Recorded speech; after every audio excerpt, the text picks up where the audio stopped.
आशीर्वाद दी। खुश रह, खुश रह, खुश रह।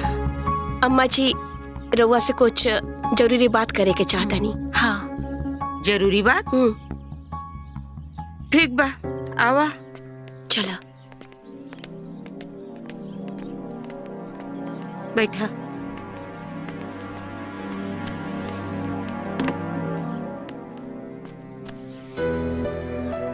बोला, का बात बा? अम्मा जी नंदो के बारे में हमनी के कुछ बात करे के बा। देखा, तू लोग आइल बाड़ू, स्वागत बा। चाय पानी पिया और अपने घरे जा। उनकर तो नाम भी मत लिया, उनकर बारे में कोनो बात ना करल चाहता नहीं। अरे माँ जी, रश्मि बबनी के वजह से बुलवा लेती तो ठीक रहित। पी।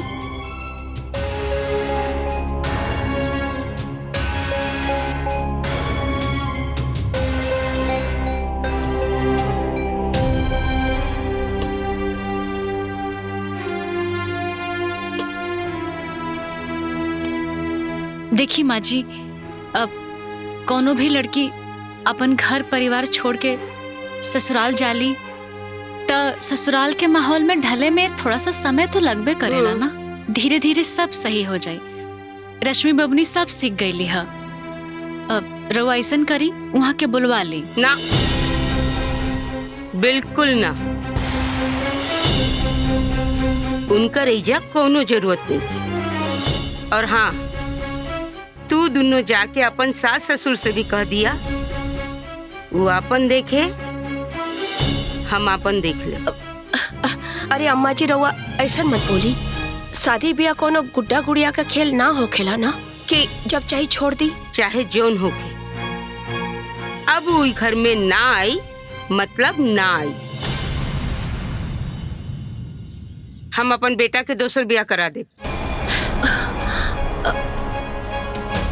अच्छा, इतना तक सोच लेनी तो ठीक बा, जैसन राउर मर्जी।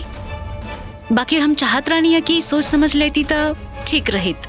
नाता नाता नाता का मरबू का लोग। ना ना, हम मूर्ख थोड़ी बानी। अरे पढ़ल लिखल बानी, अंग्रेजी से MA LLB कैले बानी। अरे हमके कायदा कानून आवेला। केस करब, पुलिस आई, पूरा घर परिवार के लेके जाई ना। जब जेल के रोटी खाए के पड़ी ना, तब बुझाई रहो लोग इनके। कौना केस में जाई? का जुर्म कैले बनी? जुर्म धारा 498A के तहत ना दहेज उत्पीड़न, घरेलू हिंसा में ना जेल खटे के पड़ी। और जानता नहीं 125 के तहत ना जौन पीड़िता होले ना ओकरा के गुजारा भत्ता भी देवे के पड़ेला।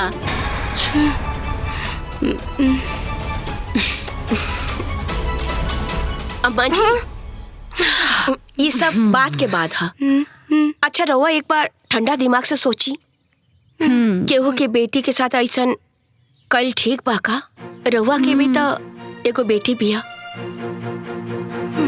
एकर ससुराल वाला अगर एकरा साथ ऐसा नहीं करे तो रउआ के कैसन लगी बताई? हाँ अम्मा जी, समय के पहिया हमेशा घूमत रहेला। अब हमनिए के देखी ना, हमनी के सास हमनी के कितना टॉर्चर करत रहली है। आज उनकर बेटी के होता, वैसे ही राउर भी एगो बेटी बाड़ी। का रउआ चाहब? ना ना, अगर मान ली इस सूतल बड़ी और इनकर सास आके ऊपर से पानी डाल देस, तो कैसन लगी? हाँ उठ जल्दी से जाके घर के काम कर, जल्दी कर जा।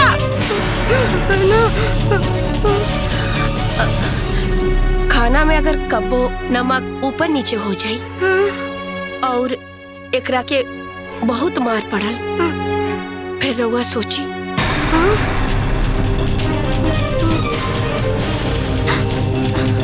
एक तक खाना बनावे के लूर नहीं खे, ऊपर से इतना टाइम लगेगा खाना बनावे में। जल्दी खाना बना, चल। का भाई बोली, अगर मान ली कि झाड़ू पोछा करे में थोड़ा देर हो गई और इनके मार पड़े तो कैसन लगी?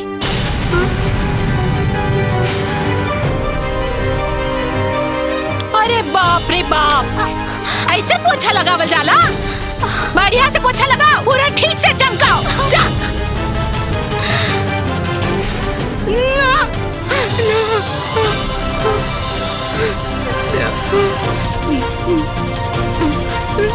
ना हो सकेला, हमार बेटी के साथ ना हो सकेला, ना हो सकेला।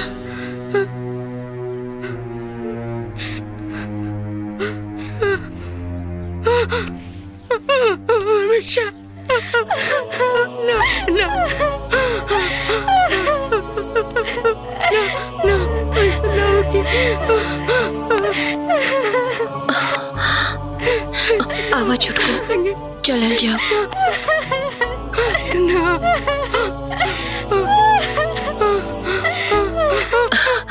अम्मा जी, अम्मा जी, अम्मा जी मत रोई, मत रोई। चुप हो जाए, चुप हो जाइए अम्मा जी, चुप हो जाइए, मत रोई। चुप हो जाए। ऐसा ऐसा कुछ ना हुई, कुछ ना हुई ऐसा। काहे कि अब हम सब समझ गइल बानी, हमके हमार गलती के एहसास हो गइल बा। सारा गलती हमार रहे, सारा।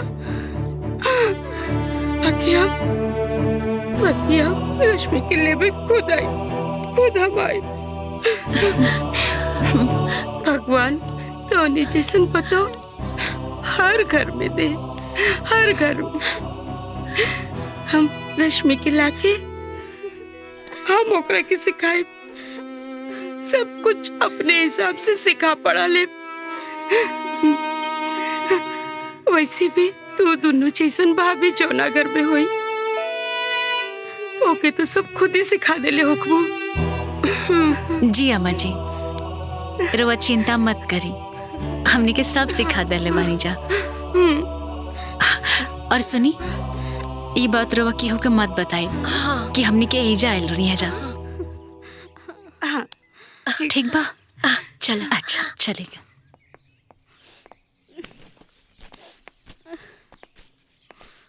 अच्छा अम्मा जी, चलो तनी जा, प्रणाम। आशीर्वाद दी। ठीक बा, अच्छा ध्यान से जइया। चला, हम जल्दी आई।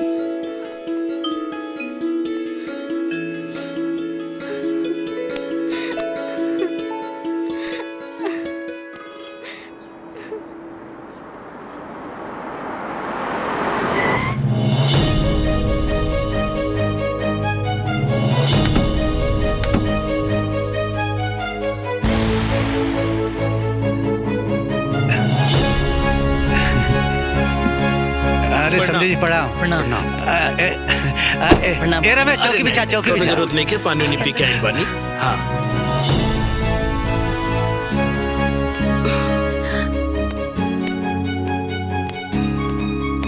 हमके रश्मि के बारे में कुछ बात करे के बा। हे भगवान, कहीं ये लोग हमरे रश्मि का रिश्ता तोड़े खातिर तो नहीं आयल बना।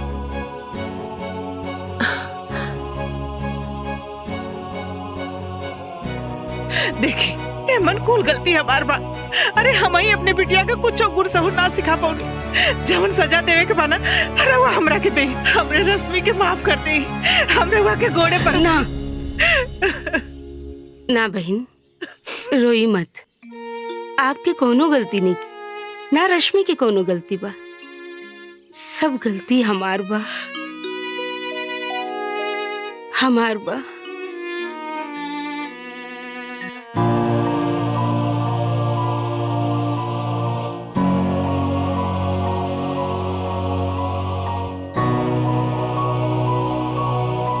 आवा।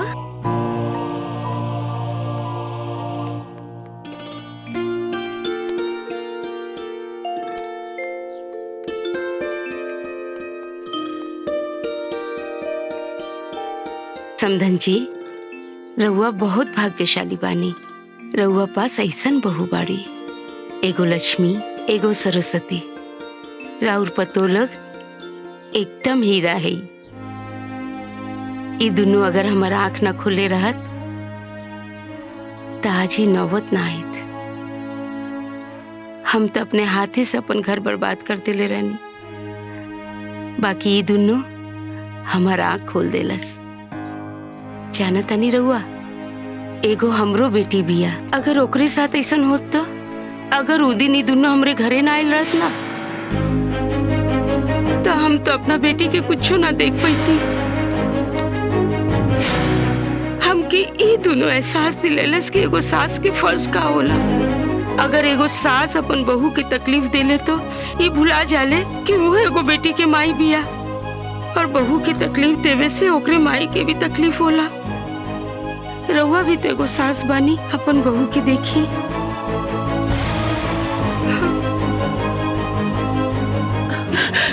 हमरा के माफ कर दे दुल्हन। अम्मा जी, अम्मा जी, अम्मा जी।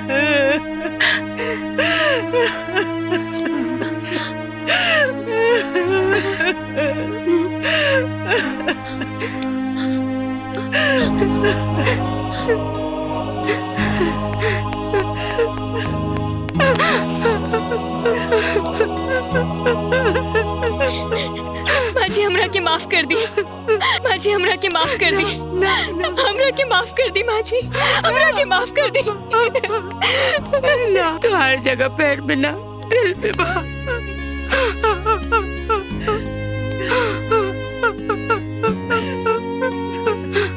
अब हमसे ऐसा गलती कब ना हुई। आज से हमारे एगो ना, तू को बेटी भी है।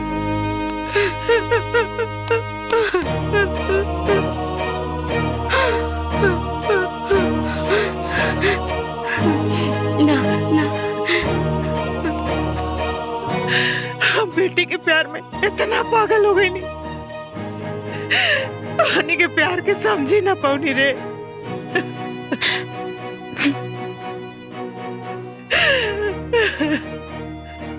जब हमरे बिटिया पर दुख पड़ल, तब हमरा के समझ में आई कि दुख का होला। हाँ अम्मा जी, दुनिया के हर माई अपना बेटी से बहुत प्यार करेली, और जब उनका बेटी के कोनो दुख होला ना, तो उनका माई के भी बड़ा तकलीफ होला। जानत तनी अम्मा जी, वैसे ही एगो बहू के ऊपर जब तकलीफ होला ना, तो उनका माई के भी बड़ा दुख होला। अम्मा जी, अगर दुनिया के हर सास अपना बहू के बेटी मानित ना, तो दुनिया के कोनो भी बेटी दुख में ना रही, दुख में ना रही। वाह बहू वाह, भगवान तोरे जैसन संस्कार सबके देश। अरे जे अब बीत गई लोग भुला जाई और बहू के विदाई की तैयारी करी। चली लो, अब मुंह मीठा कराई और हमारी बेटी की विदाई कराई। हाँ चली लो, चली चली चली चली अब नाश्ता करें। बेटा पानी लिया बेटा।